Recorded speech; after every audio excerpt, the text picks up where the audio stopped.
আসসালামু আলাইকুম রাহমাতুল্লাহ। এই মুহূর্তে একটা সংবাদ, একটা ভিডিও ভাইরাল হয়েছে ফেসবুক এবং ইউটিউব সোশ্যাল মিডিয়াগুলোতে খুব জোরালোভাবে ভাইরাল হয়েছে। বিষয়টা হচ্ছে মণিপুরের যে শিক্ষার্থীরা আছে মণিপুর রাজ্যে ভারতের, তারা দীর্ঘদিন থেকে আন্দোলন সংগ্রাম স্বাধীনতা চেয়ে আসছে। তারা নিরপেক্ষ স্বাধীন রাষ্ট্র হিসাবে নিজেদেরকে প্রতিষ্ঠা করার জন্য বিশ্ব দরবারে ভারত থেকে আলাদা হওয়ার জন্য মণিপুর রাজ্যের যে বিদ্রোহীরা আছে তারা দীর্ঘদিন থেকে চেষ্টা চালিয়ে যাচ্ছে।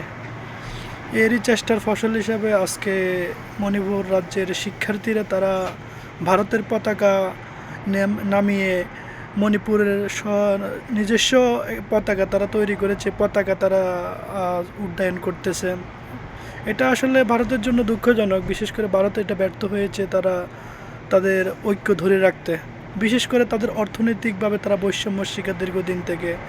সামাজিক অধিকার, অর্থনৈতিক অধিকার, রাষ্ট্রীয় যে অধিকার সুযোগ সুবিধা আছে এগুলো থেকে তারা ডিসক্রিমিনেট।